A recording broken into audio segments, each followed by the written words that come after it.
कौवा और कोयल की कहानी। सालों पहले चांदनगर के पास एक जंगल था। वहाँ एक बड़ा सा बरगद का पेड़ था जिस पर एक कौवा और एक कोयल दोनों अपने अपने घोंसले में रहते थे। एक रात उस जंगल में तेज आंधी चलने लगी। देखते ही देखते बारिश शुरू हो गई। कुछ ही देर में जंगल का जो भी था सब कुछ बर्बाद हो गया। अगले दिन कौवे और कोयल को अपनी भूख मिटाने के लिए कुछ भी नहीं मिला।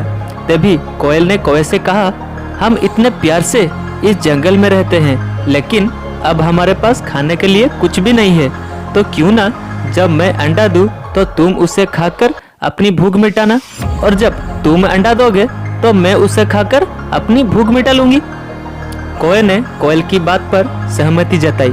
संयोग से सबसे पहले कौवे ने अंडा दिया और कोयल ने उसे खाकर अपनी भूख मिटा ली। फिर कोयल ने अंडा दिया।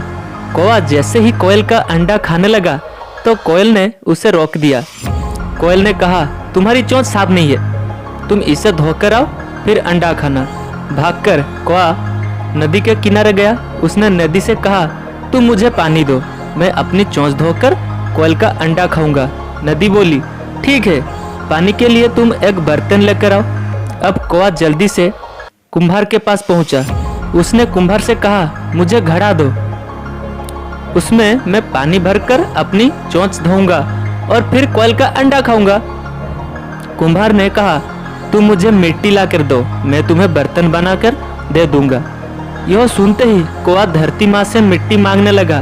वो बोला, माँ मुझे मिट्टी दे दो, उससे मैं बर्तन बनाऊंगा और उस बर्तन में पानी भरकर अपनी चोंच साफ करूंगा, फिर अपनी भूख मिटाने के लिए कोयल का अंडा खाऊंगा। धरती माँ बोली, मैं मिट्टी दे दूंगी, लेकिन तुम्हें खुरपी लानी होगी, उसी से खोदकर मिट्टी निकलेगी। दौड़ते हुए कौवा लोहार के पास पहुंचा। उसने लोहार से कहा, मुझे खुरपी दे दो, उससे मैं मिट्टी निकालकर कुम्हार को दूंगा और बर्तन लूंगा, फिर बर्तन में पानी भरूंगा और उस पानी से अपनी चोंच धोकर कोयल का अंडा खाऊंगा। लोहार ने गर्म गर्म खुरपी कौवे को दे दी।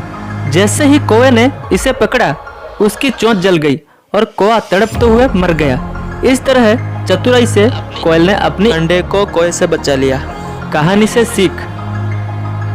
कौवा और कोयल की कहानी यह सीख देती है कि दूसरों पर आंख बंद करके भरोसा नहीं करना चाहिए, इससे नुकसान खुद का ही होता है।